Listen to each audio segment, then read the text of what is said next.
Kung yung Diyos ba o yung sanlibutan. Kaya sinasabi ni Santiago dito, huwag ninyong ipagwalang bahala ang sinasabi ng kasulatan. Mahalaga yung salita ng Diyos, yung banal na kasulatan. At yung mga tao lang na may tunay na pananampalataya na umiibig sa Diyos, ang may katangian na hindi nila ipagwawalang bahala o hindi nila babaliwalain o walang halaga yung kasulatan. Mahalaga sa mga kaibigan ng Diyos ang kasulatan. Kaya yun po yung ikalawang katangian ng isang kaaway ng Diyos. Masuwayin sa kasulatan. At ang ikatlo, mga kapatid, yung prerequisite nung verse 4 at saka verse 5. Para hindi ka maging taksil, para hindi ka maging kaibigan ng sanlibutan, para hindi mo ipagwalang bahala o walang halaga yung kasulatan, ito na yung sinasabi ni Santiago na dapat nating matutunan, yung pagpapakumbaba.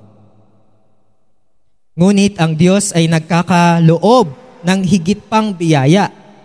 Kaya pasok pa din yung sinasabi ng verse 5 na patungkol ito sa Diyos na walang hanggang kung umibig, kaya naman naninibug siya kapag ang isang tao ay umibig dun sa sanlibutan. Gusto niya tapat na nagtitiwala sa Kanya at umiibig sa Kanya.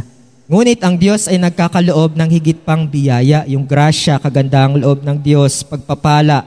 Kaya naman sinasabi, sinasalungat ng Diyos ang mga mapagmataas, ngunit pinagpapala niya ang mga mapagpakumbaba. Iniram ni Santiago yan dun sa Kawikaan, Kabanata 3, talata 34. Sabi doon, ang mga palaloy, kanyang inasusuklaman. Ayaw ng Diyos sa mga palaloy. Pag sinabing palalo, mapagmataas, mapagmalaki, mayabang, ang iniintindi lang yung kanyang sariling kapakanan.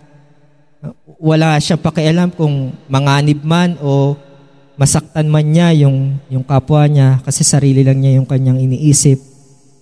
Yun yung kinasusuklaman ng Diyos, mga palalo. Ngunit kinalulugdan niya ang may mababang kalooban. Pagka may tao na mapagpakumbaba, yun yung pagpapalain at bibiyayaan ng Diyos. Pero yung mga taong mayabang, mapagmalaki, mapagmataas, ang kakarapin nila, kahantungan nila ay yung pagsuklam ng Diyos sa kanila. Pag sinabing pagsuklam, ayaw ka ng Diyos. Hindi ka kilala ng Diyos kasi mapagmataas ka. Kaya nga kung magbibigay tayo ng comparison, paghahambing, mapagpakumbaba, mapagmataas, alin kaya doon ng mas maraming kaaway, kaalitan, kalaban sa tingin niyo, mga kapatid? Siyempre yung mapagmataas kasi sarili lang niya ang iniisip niya eh. Pag sinabing mapagmataas, yung pagnanasang nasa loob niya ang kanyang iisipin. Hindi niya iisipin yung kapakanan ng iba. Hindi siya marunong magpatawad, hindi siya marunong maging maamo, maging mabuti, mabait. Hindi siya maaaring yung pag ginawa ng mali, yung mapagmataas, gaganti, gagawa ng masama doon sa gumawa ng masama. Hindi ganun yung mapagpakumbaba. Sabi doon sa Kawikaan, Kabanata 16, talata 18, yung kapalalo ay ahantong sa pagkawasak at ang mapagmataas na isipan ay babagsak. Kaya negatibo yung kakasapitan ng mapagmataas, pero positibo yung kahantungan ng mapagpakumbaba. Kalaban ng Diyos, kaaway ng Diyos ang mapagmataas ayon sa kasulatan. At isa ito sa katangian ng mga kalaban ng Diyos. Ayaw ng Diyos ng bubuhat ng sariling bangko. Gusto niya mapagpakumbaba, maamo, mapagbigay, mabait, kagaya niya. Dahil kinasusuklaman niya ang mga mapagpalalo o mapagmataas.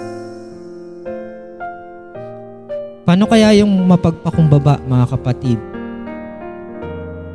Paano ba natin kung meron tayong, parang yung sa electronics, di ba? Alam niyo po ba yung multi-tester? Yung may black at saka, wala si Kuya Manny, red na negative, positive, sinusukat yung voltahe ng isang kuryente o kung anumang pyesa na kailangan doon sa electronics. Kung meron tayong humility tester from 0 to 10, ilang kaya po tayo dun sa, kung 10 yung pataas na humility?